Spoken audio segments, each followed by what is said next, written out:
मेरा मकसद इस बात से है कि एक मानवीय भूल पुरखों के भूल के कारण हमारा भारत और हिंदू व्यवस्था में हजारों जातियां आ गई।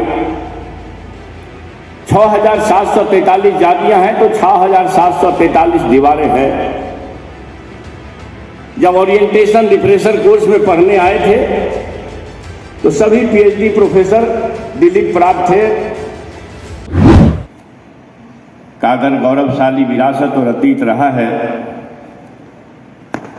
तो यह कहते हुए भी हमें गौरव है कि बिहार में पैदा होने वाले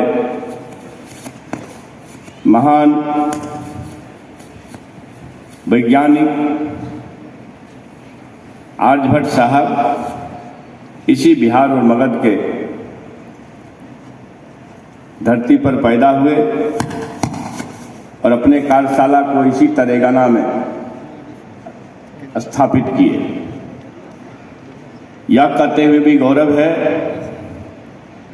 कि अगर दुनिया को आर्यभट्ट न मिला होता तो दुनिया को गणित का ज्ञान न होता, क्योंकि शून्य का खोज करके दुनिया को गणित का बोध कराने वाले की धरती है यही बिहार, यही भारत और यही आर्यभट्ट। एक मायने में नहीं, कई मायने में दुनिया को अहिंसा का संदेश देने का केंद्र भी भारत भूमि का यह गौरवमयी बिहार है। महात्मा बुद्ध को यही ज्ञान प्राप्त हुआ और यही मोक्ष प्राप्त हुआ और महात्मा बुद्ध के माध्यम से मानवीय संवेदना का एक बड़ा सिद्धांत दुनिया में प्रचारित हुआ जिसे हम अहिंसा कहते हैं। अहिंसा का केंद्र भी यही बिहार की धरती है। भारत के गौरव को चार चांद लगाने में इस बिहार के धरती को और कई गौरव प्राप्त हैं। भारत ही नहीं वरन दुनिया में अगर ज्ञान की भूमि कही गई है, इसी बिहार और मगध को कहा गया है। दुनिया के देशों में जब विश्वविद्यालयों का अभाव था तो विक्रमशिला विश्वविद्यालय प्राचीनतम काल में हमारे गौरव को बढ़ाता था। चीनी विद्वान हेनसांग फाहियान सहित दुनिया के हजारों विद्वान यहाँ सीखने पढ़ने आते थे। इसलिए इस बिहार को ज्ञान की भूमि भी कही गई है, जो भारतवर्ष का गौरव है। दुनिया को प्रशासन का गुर सिखाने वाला मौर्य के शासन पद्धति से ही दुनिया को प्रशासन का ज्ञान हुआ और प्रशासन का गुण सीखने का अवसर मिला। और जाति व्यवस्था से कुपित थे तो उन्होंने देखा कि कौन सा समाज है भाई, इसका न छुओ, उसका न खाओ, उसका न पियो, उसको न कुर्सी पर बैठने दो, उसको न आसन दो। तो वो खुद व्यथित हुए और भगवान राम जी शबरी के जूठ बैर खाए। इसमें से कितने लोग जानते हैं कि भगवान राम जी शबरी के जूठ बैर खाए? हाथ उठाइए जरा। सभागार के लगभग 90% लोगों का हाथ उठा है। भगवान राम जी शबरी के जूठ बैर खा सकते हैं। भगवान कृष्ण जी सुप्पन भगत या सुप्पन भगत के यहाँ खाना खा सकते हैं,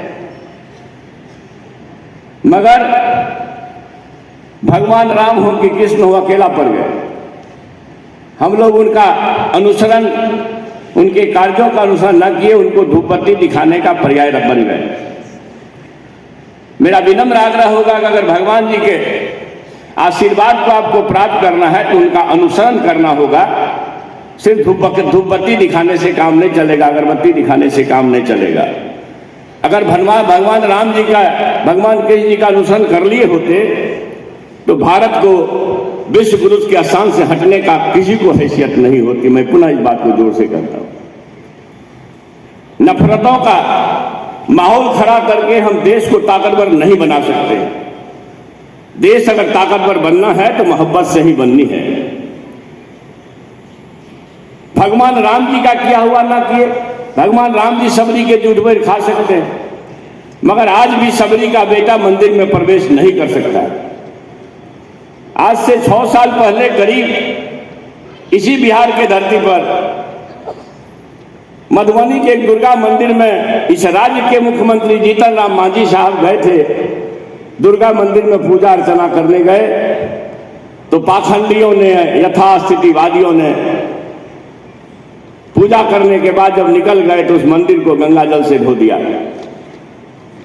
क्या यह भाव लेकर के हम देश को ताकतवर बनाएंगे? सबरी का जूठ पर राम खा सकते हैं, मगर सबरी का बेटा आज भी मंदिर में प्रवेश नहीं कर सकता है।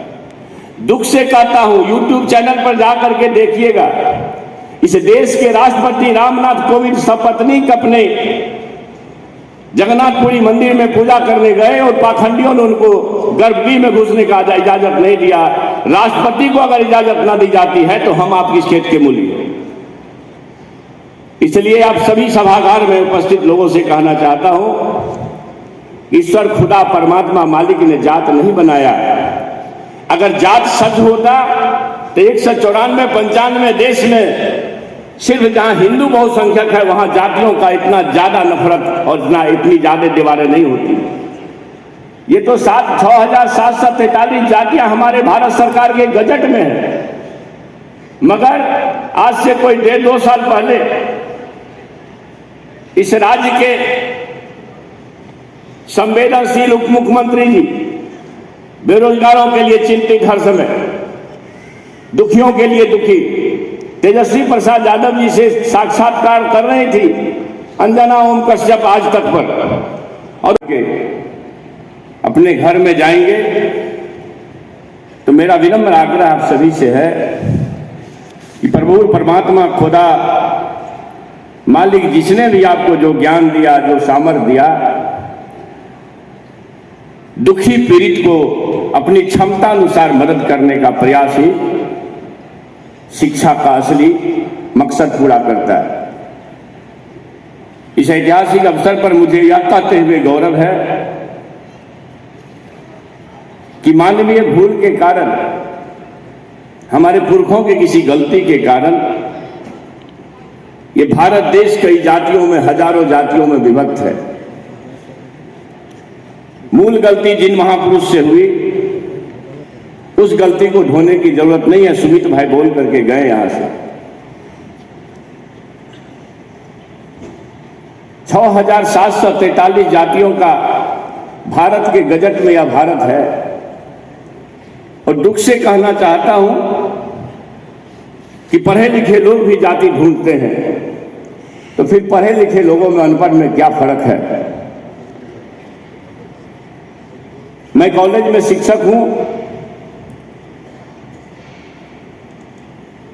मंत्री अभी हूं, मगर मधेपुरा की जनता अगर हमसे यह पद ले लेगी तो हमें फिर कॉलेज में जाना पड़ेगा और जीव विज्ञान पढ़ाता हूं। मेरा मकसद इस बात से है कि एक मानवीय पुरखों के भूल के कारण हमारा भारत और हिंदू व्यवस्था में हजारों जातियां आ गई। 6,743 जातियां हैं तो 6,743 दीवारें हैं। जब ओरिएंटेशन रिफ्रेशर कोर्स में पढ़ने आए थे तो सभी पीएचडी प्रोफेसर दिलीप प्राप्त थे, मगर शुरू दिन से मैं चंद्रशेखर नाम लिखता हूं। मेरे माता पिता ने मेरा नाम चंद्रशेखर रखा, कोई टाइटल नहीं है। तो कई लोग परेशान रहते थे, साथी मेरा टाइटल ढूंढने का पता करते रहते। चंद्रशेखर के आगे क्या होता है? असल गलती यही होती है, जब आप नाम के आगे कुछ ढूंढते हैं तो आपके अंदर एक नफरत का बोध आता है, मोहब्बत का बोध नहीं आता। प्रभु परमात्मा ईश्वर खुदा इस धरती पर आदमी बना के भेजे हैं और अदृश्य जंतु, आप साइंस के भी छात्र रहे होंगे यहां बैठे हुए, अगर साइंस के बायोलॉजी के छात्र और प्राध्यापक होंगे तो जानते होंगे रिकैपिचुलेशन थ्योरी।